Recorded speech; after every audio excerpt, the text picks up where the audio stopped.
तुझ्या सोम व्लॉग मध्ये तुमचं खूप खूप स्वागत. चला तर आज आपण बघणार आहोत वडापाव कसा बनवायचा कमी साहित्यात कमी वेळात.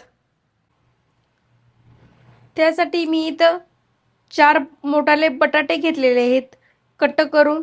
एका बटाट्याचे 4 भाग करून पण घेतलेले आहेत. इथं स्वच्छ धुवून पण घेतलेले आहेत. आता अगोदर आपण घेऊ हे बटाटे उकडून. त्यासाठी यामध्ये टाकून देते पाणी आणि गॅसवर ठेवून देते. आता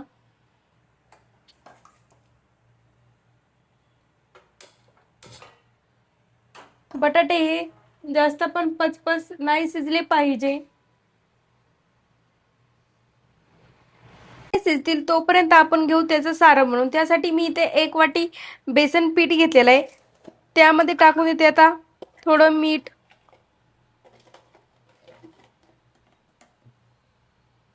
यामध्ये मीठ टाकून दिलेलं आहे. नंतर टाकून देते थोडा बेकिंग सोडा,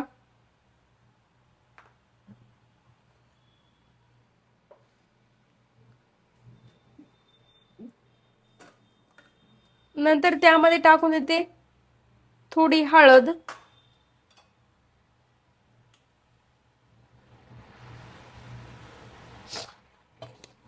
आणि यामध्ये पाणी टाकून मिक्स करून घेते. थोडं थोडं पाणी टाकून मिक्स करून घ्यायचं. यामधल्या सर्व आधी गाठी मोडून घ्यायच्या. पीठ जर चाळून घेतलं तर यामध्ये गाठी होत नाहीत.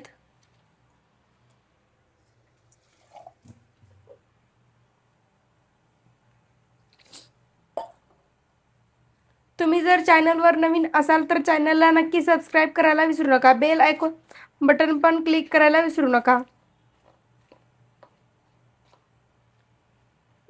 सळसळीत पीठ करून घ्यायचं असं, आणि थोडं पाणी यामध्ये ऍड करते.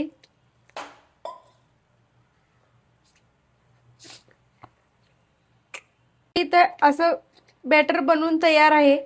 अशा पद्धतीने करून घ्यायचं. हे झालंय का नाही कसं समजायचं, त्यासाठी हा चमचा घ्यायचा आणि चमचा असा करून पाहायचा. हे पाहू शकता तुम्ही, असं सारण थोडं थोडं टिपकत आहे खाली. असं समजून जायचं की आपलं सारण हे तयार आहे. आता याला 10 मिनिटं मुरण्यासाठी साईडला ठेवून द्यायचं. आपण पाहू बटाटे शिजलेत का आपले. इथे बटाटे शिजलेले आहेत. आता मी काढून घेते.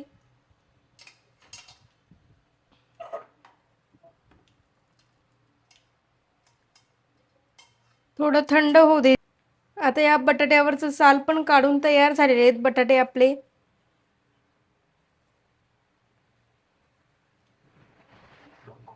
आणि बटाटा खूप छान पण शिजलेला आहे. इथे यावरचं साल पण लगेच निघून जाते.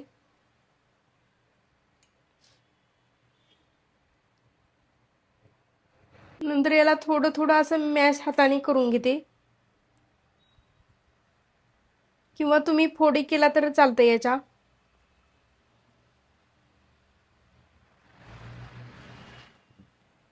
आता घेऊ बटाट्याची भाजी बनवून.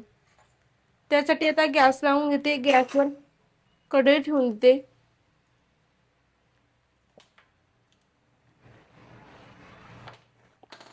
नंतर त्यामध्ये टाकून देते 2 चमच तेल.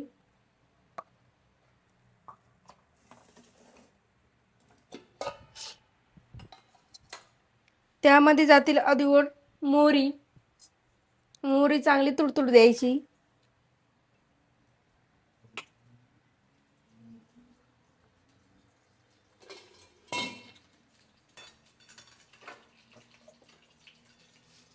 मोहरी तुडतुडल्यानंतर त्यामध्ये टाकून द्यायची अर्धा चमच जिरे. नंतर टाकून द्यायचा 1 चमच ठेचून घेतलेला ठेचा.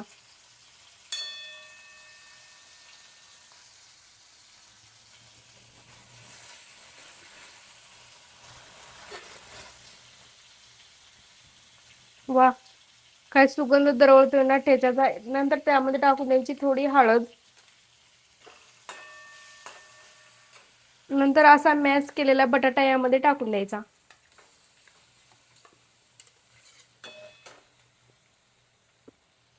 आणि मिक्स करून घ्यायचं.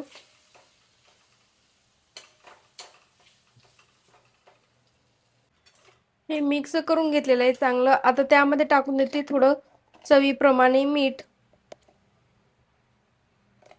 परत मिक्स करून घेते आणि आता घेते गॅस बंद करून. आता याला थोडं सारण थंड होऊ देते. आता मी प्लेटमध्ये सारण काढून घेतलेलं आहे आणि थंड पण झालेले आहे. आता याचे घ्यायचे छोट छोटाले वडे बनवून.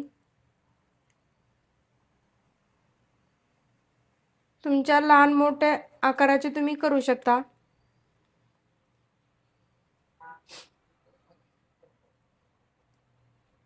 नंतर गोल करून घ्यायचा आणि नंतर असं थोडं वरच्या बोटाने दाबून घ्यायचं.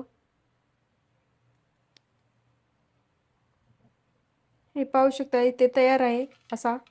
आता मी राहिलेले पण हे करून घेते.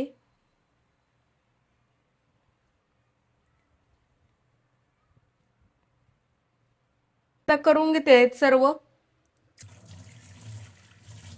आता आपण यांना तळून घेऊत. गॅसवर कढई ठेवून दिलेली. कढई गरम झालेली. त्यानंतर त्यामध्ये टाकून देते तेल.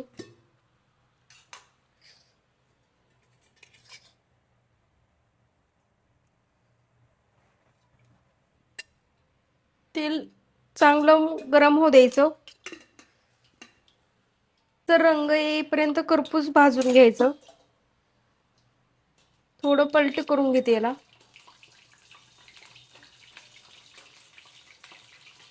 इथे आता तळून तयार झालेला आहे आता आपला वडा. आता मी याला काढून घेते. माझा थोडा लालच झालेला आहे कारण मी जास्त थोडी माझ्याच्यानं हळद पडली आणि खायच्या सोड्यामुळे ते जास्तच लालसर तळल्यामुळे दिसतोय. तर ती चूक तुम्ही करू नका.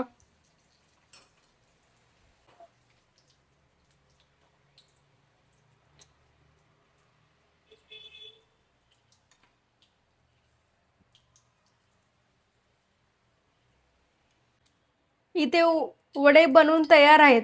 आता आपण वड्यासोबत खाण्यासाठी घेऊ मिरच्या तळून. 2 मिरच्या यामध्ये तेलात टाकून दिलेल्या आहेत मी. थोड्याशा तळून घ्यायचा.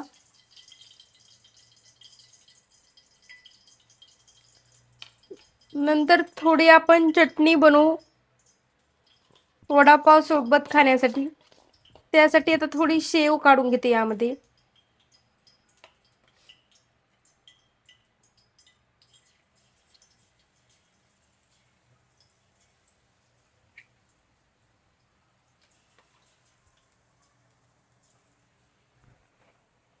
मिक्सरच्या भांड्यामध्ये मी शेव काढून घेतले.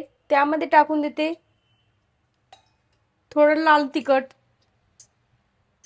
आणि थोडं चवीप्रमाणे मीठ. आता याला मिक्सरला फिरवून घेते. तर वडापाव सोबत खाण्यासाठी आपली चटणी बी तयार आहे. आता घेऊ आपण एका प्लेटमध्ये खायला वडापाव.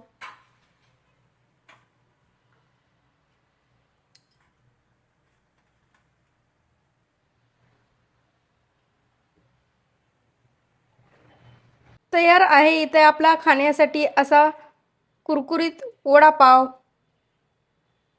कशी वाटली वडापावची रेसिपी कमेंट बॉक्समध्ये नक्की सांगा. व्हिडिओ आवडला असेल तर लाईक करा, कमेंट करा आणि चॅनलला सबस्क्राईब केलं नसेल तर नक्की करा. व्हिडिओ पाहिल्याबद्दल धन्यवाद. भेटूत अशा साध्या सोप्या रेसिपी. तोपर्यंत मजेत राहा, खुश राहा, आनंदात राहा आणि एक महत्त्वाची गोष्ट खात राहा.